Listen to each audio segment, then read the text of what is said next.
नमस्कार, आप सभी दर्शकों का स्वागत है, अभिनंदन है।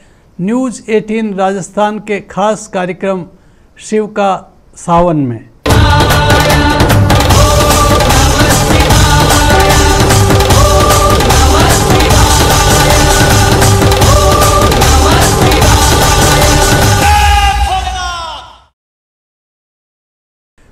भगवान शिव तो परम ब्रह्म है। वे दिगंबर होते हुए भी अपने प्रिय भक्तों को अपार संपत्ति देने वाले होते हैं। स्वयं स्मशान में रहते हुए भी तीनों लोकों के स्वामी हैं। वो योगीराज होते हुए भी अर्धनारीश्वर हैं। सदा प्रियतमा माहेश्वरी से आलिंगनबद्ध होते हुए भी कामदेव पर विजय पाने वाले हैं। भगवान शिव अजन्मा होते हुए भी अनेक रूपों में अवतरित होते हैं। गुणहीन होते हुए भी गुणों के स्वामी हैं। अमूल्य और अतुल्य रत्नों के स्वामी होते हुए भी भभूत लगाते हैं। वे सदाशिव हैं और इस संसार के संचालन करता हैं। इसीलिए भगवान शिव को परब्रह्म कहते हैं। कहा है, यशांग के च विभाति भूधर धरा देवापगा मस्तके भाले बाल विधुर गते च गरलम यशोरसी प्यालराट सोयम भूति विभूषण सुरवर सर्वाधिप सर्वदा सर्व सर्वगत शिव शशिनिभ श्री शंकर पातु माम।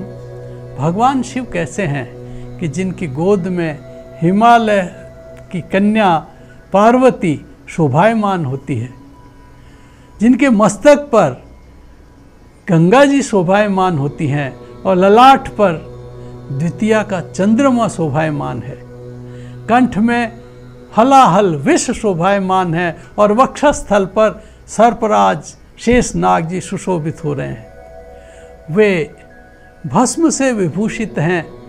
देवताओं में श्रेष्ठ, सर्वेश्वर, संहार करता या भक्तों के पाप का नाश करने वाले और कल्याण को प्रदान करने वाले चंद्रमा के समान सफ़ेद और शुभ्र वर्ण के भगवान श्री शंकर सदा हम सब की रक्षा करें। भगवान शिव तो भोलेनाथ हैं, सकारात्मक शक्तिपुंज देवता कहलाते हैं। और भगवान शिव इन सभी देवों में महादेव हैं, क्योंकि वो परब्रह्म हैं। भगवान शंकर श्रावण मास और सोमवार में इनकी विशेष पूजा करते हैं, उससे बहुत प्रसन्न होते हैं। भविष्य पुराण में वर्णन आता है कि श्रावण के सोमवार को कुछ कथाएं उन्होंने बताई हैं कि श्रावण के सोमवार को गृहिणियाँ, आस्थावान लोग पर्यावरण के रक्षा के निमित्त, उसकी प्रेरणा के निमित्त प्राकृतिक स्थानों पर, देवालयों पर, देव वृक्षों के आसपास जाकर बाग बगीचों में अपना व्रत खोलते हैं। वहाँ पर भोजन करते हैं, पकवान बना के ले जाते हैं, कथा सुनाते हैं।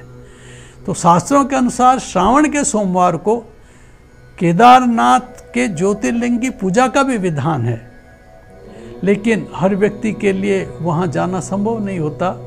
इसलिए शिवालय में केदारनाथ का स्वरूप मान करके उसकी पूजा की जानी चाहिए, क्योंकि भगवान शिव के भाल में चंद्रमा रहते हैं और चंद्रमा का वार सोमवार है, इसलिए भगवान शिव को सोमवार परम प्रिय है।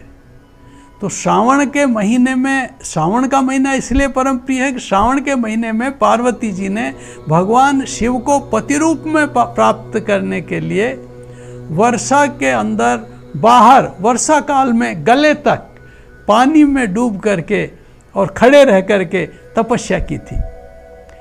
श्रावण के सोमवार के ही व्रत उन्होंने किए थे। और इसीलिए श्रावण के सोमवार का व्रत सौभाग्य की प्राप्ति, श्रेष्ठ वर वधू की प्राप्ति और समस्त मनोकामनाओं की पूर्ति करने वाला होता है।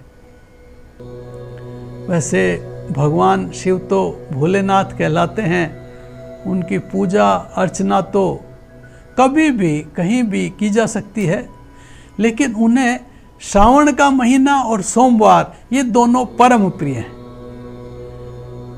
इसलिए श्रावण के सोमवार को शिव की अर्चना का, शिव की पूजा का विशेष फल मिलता है और इसीलिए ये श्रावण के सोमवार को पूजा की जाती है। वैसे भगवान शिव संसार की सृष्टि करने वाले माने जाते हैं। एक कथा है कि एक बार भगवान शिव के विवाह के अवसर पर उनके गोत्र और पिता आदि के बारे में पाणी ग्रहण संस्कार के समय पूछा, जैसा कि पूछते हैं पाणी ग्रहण संस्कार के समय।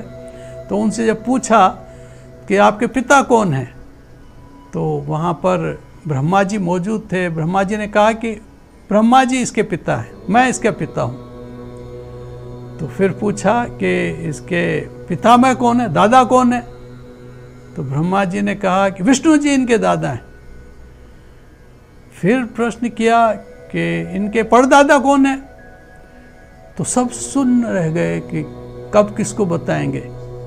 तो जब चारों तरफ सन्नाटा छा गया, कोई बोला ही नहीं, तो उस समय भगवान शंकर ने ही खुद ने ही कहा कि परदादा तो हम ही हैं। तो भगवान शंकर सभी देवों के देव हैं, वही आदि हैं और वही अंत हैं, वही परदादा हैं, वही स्वयं है। इसलिए शिव की पूजा अगर पूर्ण समर्पण मनोभाव से कोई करते हैं, उनको प्रसन्न करते हैं, वो बहुत शीघ्रता से ही प्रसन्न हो जाते हैं, तो वो सारी मनोकामनाएं पूर्ण करते हैं। एक कथा और भी है कि एक शिव मंदिर में एक चोर शिवलिंग के ऊपर घंटा लटक रहा था। उस घंटा को चुराने की उसने सोची, क्यों गरीबी और भूखमरी के मारे उसने उसको घंटा को चुराने के लिए सोच लिया कि मैं ये घंटा चुरा लूँ और बेच के कुछ खा लूँगा। तो वो गया भगवान शिव जी के मंदिर में और वहाँ जा कर के उसने अपने पैर धोए और पैर धो कर के और वो उसको घंटा को उतारने का कोई साधन नहीं मिला, तो उसने वो भगवान शिव जी का जो शिवलिंग बीच में था उसी के ऊपर पैर रख करके घंटा को उतारने लगा। तो एकदम भगवान प्रकट हो गए और प्रकट होकर के भगवान ने उनसे कहा कि हे भक्त, मैं तुम पर प्रसन्न हूँ। वो तो एकदम चक्कर खाने लग गया कि भाई कैसे प्रभु आ गए। तो बोले प्रभु मैं तो गलती कर रहा था। बोले नहीं, लोग तो मेरे ऊपर फूल चढ़ाते हैं, फल चढ़ाते हैं, मिष्ठान्न चढ़ाते हैं, दूध चढ़ाते हैं, तूने तो अपने आप को खुद को ही चढ़ा दिया मेरे ऊपर, तो मैं तुम पर प्रसन्न हूँ, कुछ वरदान मांग। तो ऐसे भोलेनाथ हैं कि जो सबको पूर्ण समर्पण भाव से उनके प्रति कोई होता है उसको वो सारे मनोकामनाएं पूर्ण करते हैं। इसलिए शिव पुराण में कहा है, शंकरः पुरुषा सर्वे स्त्रियः सर्वा महेश्वरी। ये संसार में जितने भी पुरुष हैं वो शिव रूप में हैं और जितने भी सभी जो स्त्रियां हैं वो सब पार्वती रूप में हैं।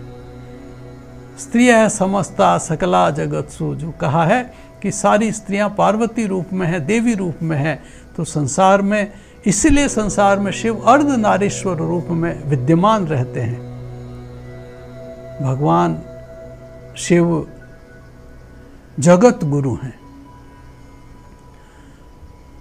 आहार विहार, प्रकृति प्रेम, संयम, नियम आदि की भी वो प्रेरणा देते हैं। इसीलिए प्रकृति की गोद में महिला, पुरुष, बाल, बच्चे इकट्ठे होकर के वन में सोमवार का व्रत करते हैं, शिव की आराधना करते हैं, आनंद लेते हैं और भगवान शिव इनकी मनोकामनाओं को पूर्ण करते हैं। अभी बस इतना, फिर एक विराम के बाद फिर मिलेंगे।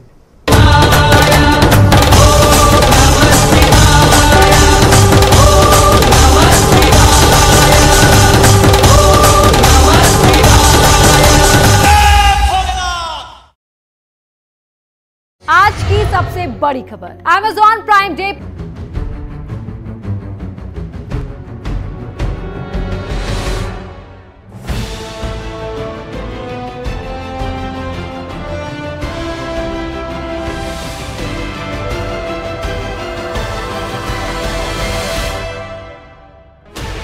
$16 channels, 15 languages, 26 states, 1,200 plus reporters, 66.9 crore viewers. India's largest news network, News 18 Network.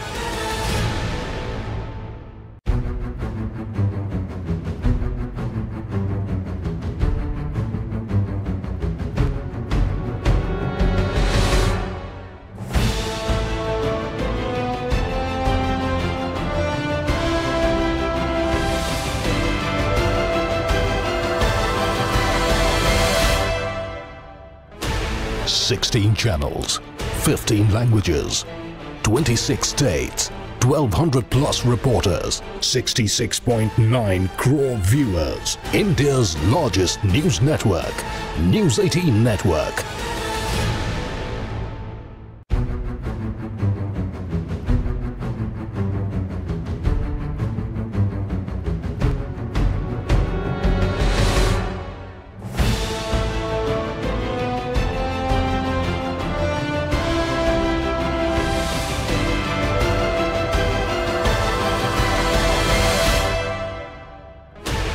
$16 channels, 15 languages, 26 states, 1,200 plus reporters, 66.9 crore viewers. India's largest news network, News 18 Network.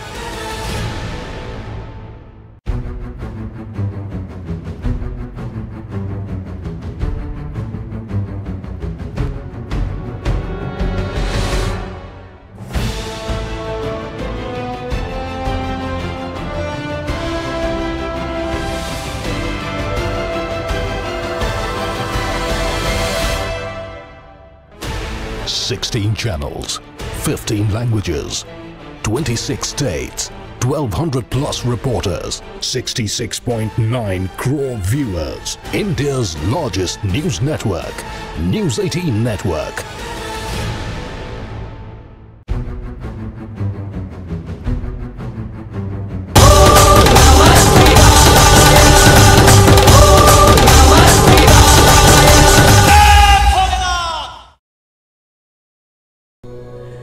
Shravan के महीने में भगवान शिव की किस तरह से विशेष पूजा करें।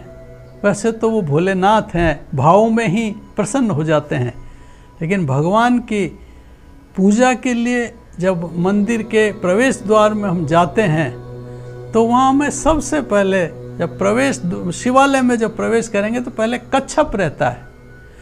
जो कच्छप का स्वभाव है कि वो सारे पैरों को, अपनी इंद्रियों को इकट्ठा कर लेता है, तो उससे जो मंदिर में जाने वालों को प्रेरणा मिल रही है कि अपनी ज्ञानेंद्रियों को, अपनी कर्मेंद्रियों को जैसे कच्छप एक केंद्रित कर लेता है, ऐसे सबको अपने वश में करके फिर मंदिर जाना चाहिए। और जब आगे बढ़ते हैं तो आगे बढ़ने पर हमें नंदीश्वर मिलते हैं। नंदीश्वर धर्म के अवतार हैं, अतः वो जो शिवार्चना वही करेगा जो आध्यात्मिक हो और जो धर्म के बारे में ठीक से जान चुका हो। जिसमें धर्म हो, जिसमें नियम हो, जिसमें मर्यादाएं हो, वही भगवान शिव की पूजा करने का अधिकारी है। और फिर उसके बाद भगवान गणेश जी, शिव, पार्वती, कार्तिकेय आदि का पूजन अर्चन किया जाता है। वैसे भगवान शिव सामाजिक और पारिवारिक परंपराओं को धर्म के साथ निर्वहन करने की प्रेरणा देते हैं। बिल्वपत्र भगवान शिव को परम प्रिय है। शास्त्रों में कहा है कि सोने की 10 मोहरों को कोई दान दे या 10 मोहरें भगवान को चढ़ाए और एक आक का फूल चढ़ाए तो 10 मोहरों को चढ़ाने में जितना फल मिलता है उतना एक आक के फूल चढ़ाने पर फल मिलता है, और 1000 आंकड़े के फूल चढ़ाए उतना फल एक कनेर का फूल चढ़ाने पर मिल जाता है, और 1000 कनेर के फूल चढ़ाने में जो फल मिलता है वो फल एक धतूरे का फूल चढ़ाने पर मिल जाता है, और 1000 धतूरे का फूल चढ़ाने पर जो फल मिलता है वो फल एक समी फूल चढ़ाने पर मिल जाता है, और 1000 समी फूल चढ़ाने पर जो फल मिलता है वो एक बिल्व पत्र चढ़ाने पर मिल जाता है। इसलिए भगवान शिव तो भोलेनाथ हैं, बहुत जल्दी प्रसन्न होते हैं, पर कभी भी दुर्गंध युक्त पुष्प ईश्वर को, शिव को नहीं चढ़ाने चाहिए। किसी पर चढ़ा हुआ फूल हो वो कभी नहीं चढ़ाने चाहिए, नीचे गिरा हुआ फूल हो वो नहीं चढ़ाना चाहिए, फूल को सूंघ लिया हो वो नहीं चढ़ाने चाहिए, और बिल्व पत्र को भी अष्टमी को, चतुर्थी को, नवमी को, चतुर्थी और चतुर्दशी को, अमावस्या को, सोमवार को इनको नहीं तोड़ने चाहिए। इस दिन जो पूजा करेंगे उससे एक दिन पहले ही बिल्व पत्र तोड़ लेने चाहिए, क्योंकि कहा न अमारिक्ता सुसंक्रांत्याम अष्टम्याम इंदुवासरे, इसमें इन दिनों में कभी भी बिल्व पत्र तोड़ना निषिद्ध है, ये अच्छा नहीं माना जाता है। बिल्व पत्र यदि इन दिनों पूजा से पूर्व एक दिन पहले भी बिल्व पत्र तोड़ करके हम रख लेते हैं तो उसका दोष नहीं होता है, पुराने बिल्व पत्र का तो दोष नहीं है। और बिल्व पत्र नहीं मिले यदि तो भगवान शिव के चढ़े हुए बिल्व पत्रों में से उन बिल्व पत्रों को उठाकर उनका वापस प्रक्षालन करके उनको धो करके और वापस बिल्व पत्र चढ़ाया जा सकता है। फूल नहीं चढ़ाया जा सकता लेकिन बिल्व पत्र चढ़ाया जा सकता है। वैसे बिल्व पत्र चढ़ाने का सभी सामान्य, आजकल तो सभी मंत्र जानते हैं, लेकिन एक सामान्य मंत्र है, त्रिदलम त्रिगुणाकारम त्रिनेत्रम च त्रिधायुधम त्रिजन्म पाप संगारम बिल्व पत्रम शिवार्पणम। इस मंत्र को बोल करके भगवान शिव को बिल्व पत्र चढ़ाया जाए, भगवान शिव बहुत प्रसन्न होते हैं। सबसे पहले जब हम शिव मंदिर में जाते हैं तो एक जल की क्रम कैसे चढ़ाएं, पूजा का क्रम क्या रहे, तो उसमें सबसे पहले कीर्ति स्तंभ होता है, वहाँ पर सबसे पहले जल चढ़ाएं।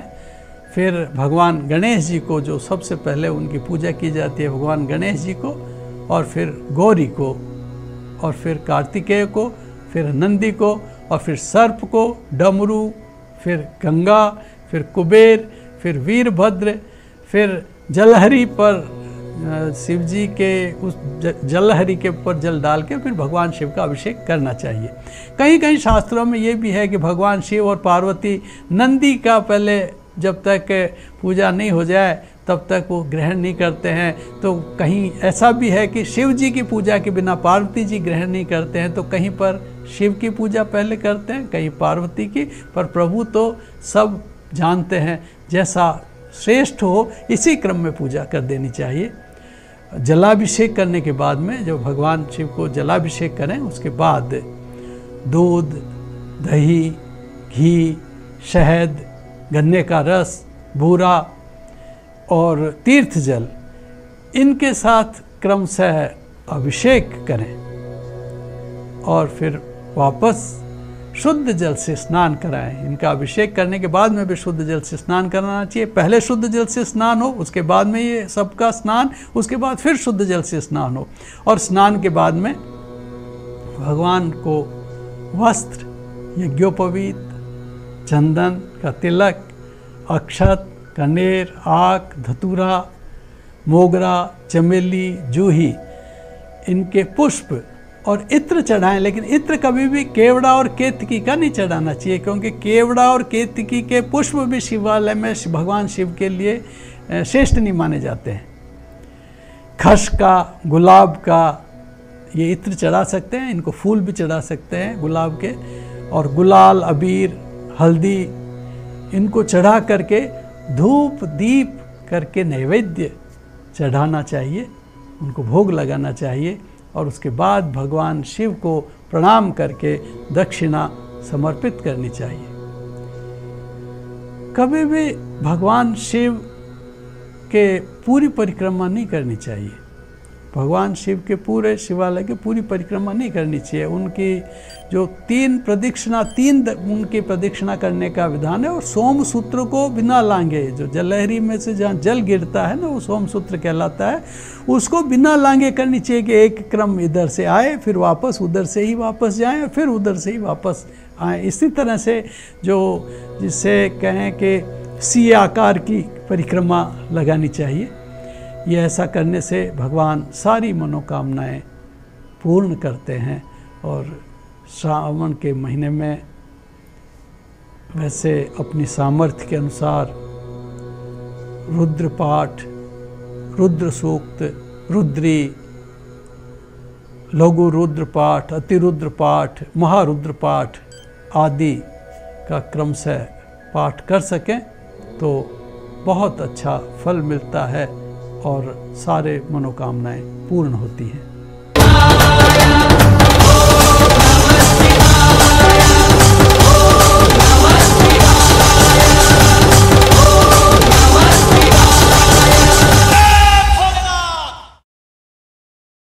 $2000 का चालान या 3 महीने की जेल हो सकती है अगर बाइक या कार का 9 crore viewers. India's largest news network. News 18 Network.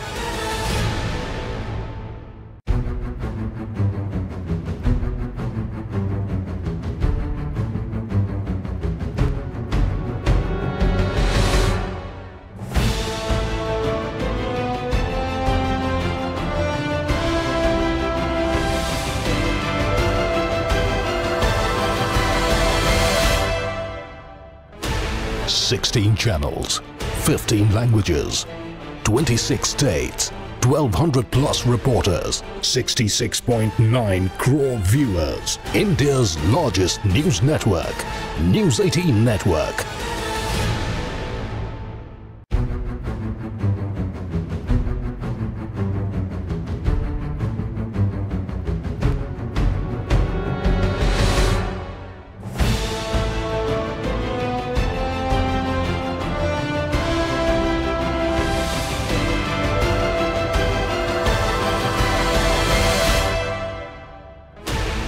$16 channels, 15 languages, 26 states, 1200 plus reporters, 66.9 crore viewers. India's largest news network, News 18 Network.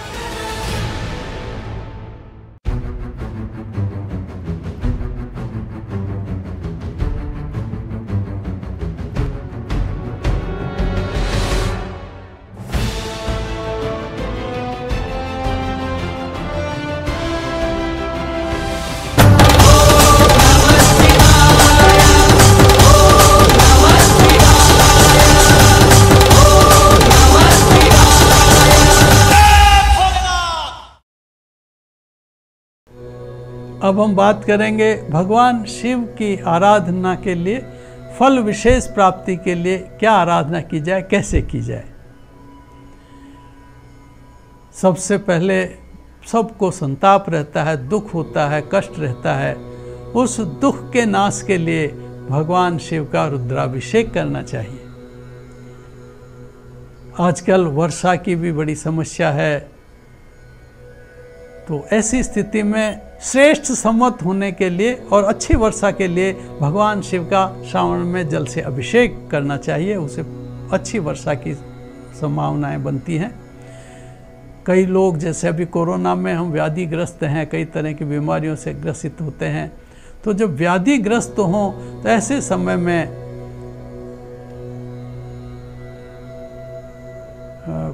किसी कुएं के पानी का या विशेष जल का अभिषेक करें तो भगवान शिव प्रसन्न होते हैं। पशु, वाहन आदि की प्राप्ति के लिए भगवान शिव का यदि दही से हम अभिषेक करें तो भगवान शिव हमें मनोकामनाएं पूर्ण करते हैं। प्रतीकात्मक है, इनका अभिषेक करते हुए समझ जाते हैं कि इनको क्या हमें इनको देना है। लक्ष्मी प्राप्ति के लिए भगवान शिव का गन्ने के रस से अभिषेक करें, सहस्त्रखट करें तो धन की प्राप्ति होती है। और धन की कामना से मधु का, घी का यदि अभिषेक करें भगवान शिव को तो उससे धन की प्राप्ति होती है। मोक्ष प्राप्ति के लिए तीर्थ जल से लाया हुआ जल हो कि कहीं कोई गंगा जल से, गंगोत्री से जल लेके आए, हरिद्वार से लाए और कहीं भी तीर्थ स्थल से जल लेकर के आए तो उससे मनोकामना पूर्ण होती है। और पुत्र प्राप्ति के लिए या पुत्र से संबंधित, संतान से संबंधित कोई चिंता हो तो उसके लिए गाय के दूध से भगवान शिव का अभिषेक करने से भगवान शिव प्रसन्न होते हैं और मनोकामना पूर्ण करते हैं। किसी तरह के ज्वर, रोग आदि हों तो उससे जल धारा से सहस्त्र घट यदि किया जाए तो ज्वर शांति होती है। और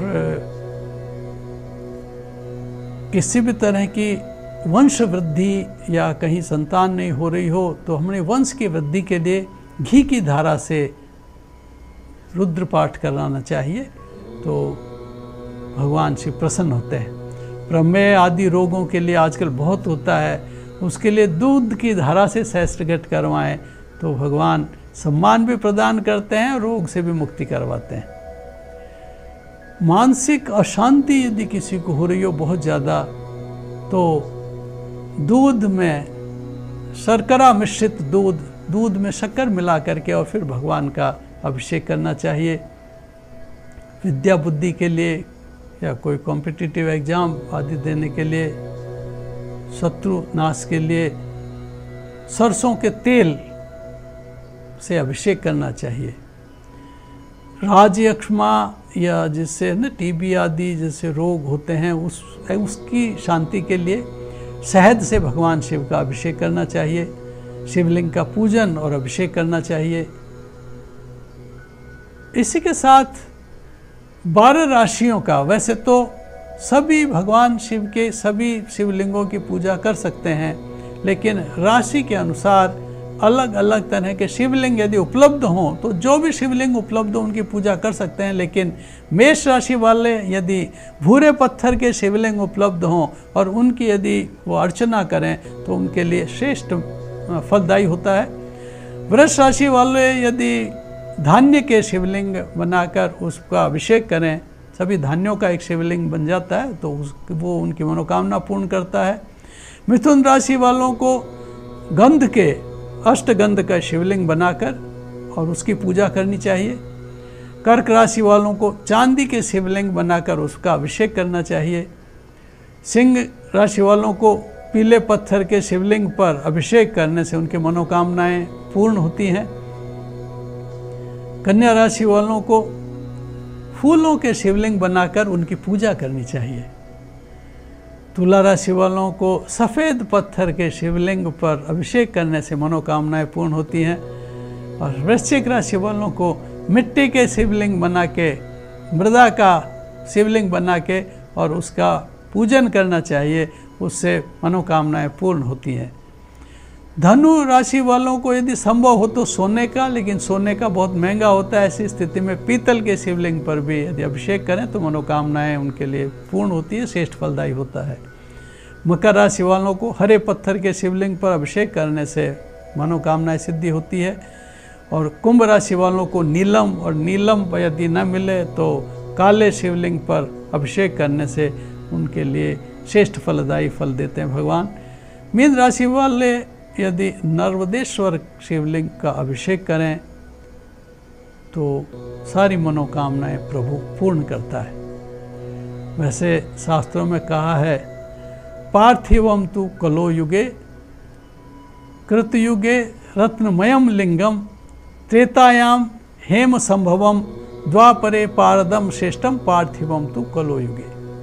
कि ये सतयुग में रत्न का, त्रेता युग में सोने का, द्वापर में पारद का, पारे का और कलयुग में पत्थर के शिवलिंग ही सबसे श्रेष्ठ होते हैं। इसलिए भगवान शिव के पाषाण मूर्ति का यदि हम अभिषेक करें, पूजा करें मनोभाव से तो भगवान शिव सबकी मनोकामनाएं पूर्ण करते हैं। आप सबकी भगवान शिव मनोकामनाएं पूर्ण करें और ये अर्चना के द्वारा आप अपने मनोवांछित फलों को प्राप्त करें। नमस्कार।